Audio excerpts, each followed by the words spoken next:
In the YED program, we have opened our prepared WBS diagram, which we now want to insert as a Gantt chart in GanttProject. First, we create a new project file in GanttProject. To do this, we click on the Project button and select New. Then, a field opens to create a new project, which is divided into 3 steps. In the first step, we can add the project name, the organization name, a link, and a description. In the second step, we leave the default selection for software development. In the third step, we can set the weekend and choose whether tasks can be performed on weekends. Holidays can also be selected, but in our case, we disable the weekend, as we plan in hours rather than whole days, which is useful for detailed task planning.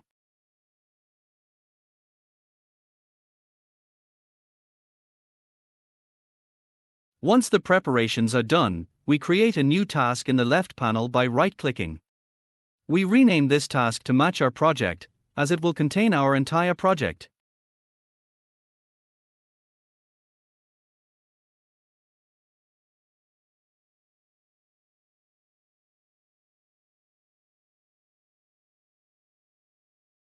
Then, we create more tasks, name them after our activities, and assign them to the project using the Tab key.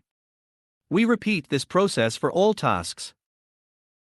Under these main tasks, we create additional tasks that represent our subtasks.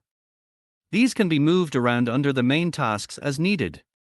Once everything is clearly labeled, we format our milestones for better recognition. In the properties, we can, for example, change the color to red and check the box for milestone to mark it as such.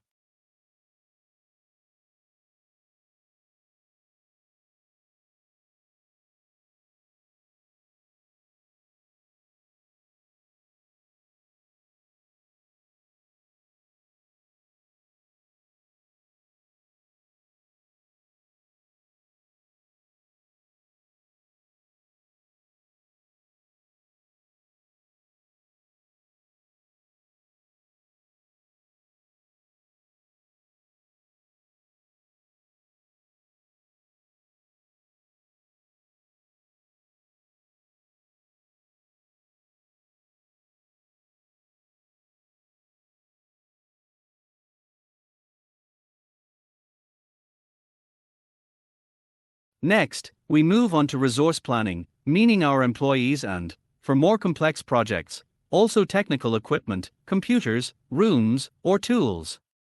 We create these resources in the Resources tab by right-clicking and giving them appropriate names, defining their roles. In the Gantt tab, we assign the employees or teams to individual tasks, which we had already planned for.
Once all resources are assigned, we move on to planning dependencies.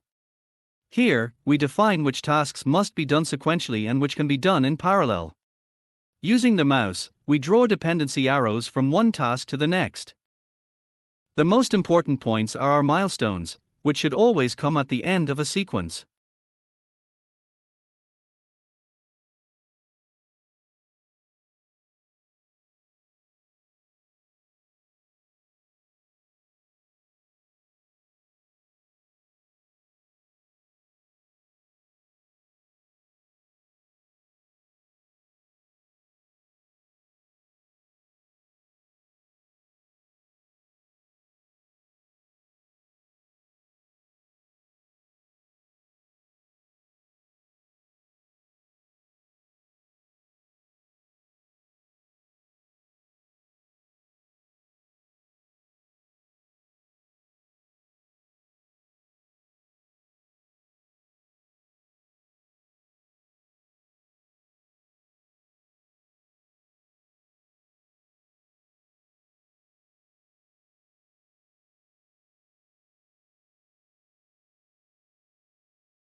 Once we are satisfied with our plan, we realize that we forgot to set the start date. To fix this, we select the entire project, right-click to open the menu, and change the start date to January 1st. We make sure to shift all tasks and not add new ones. Now we can see that we have planned a total of 11 hours. Depending on the project, this could be more or less. In a week with 3 8-hour days, we have 24 work hours available.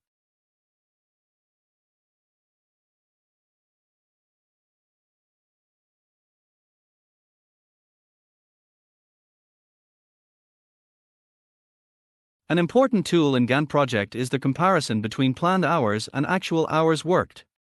To do this, we save our project once as a working project and once as a baseline. We add the baseline to our working project by clicking Add Baseline and entering the file name.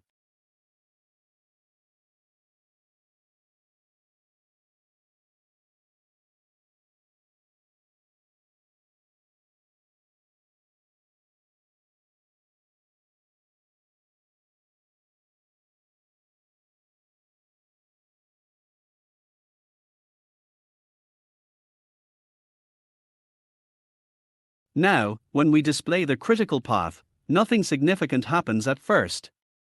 However, if we change the duration of a task, for example, shorten the time for task A1, 2 because we finished earlier, we can see that the following tasks can also be completed earlier, and this section of the path turns green. This means that we have built up buffer time. If we take an hour longer for task A1.4, the critical path shows us that we no longer have any buffer time after that. For tasks A3 and A4, we didn't have any buffer time, either planned or gained.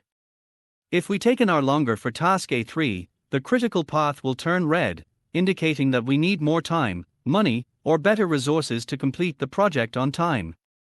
This was a brief overview of how to transfer a work breakdown structure into a Gantt chart. I hope this helps you prepare for your exams. If you have any questions, feel free to leave them in the comments, there's plenty of space.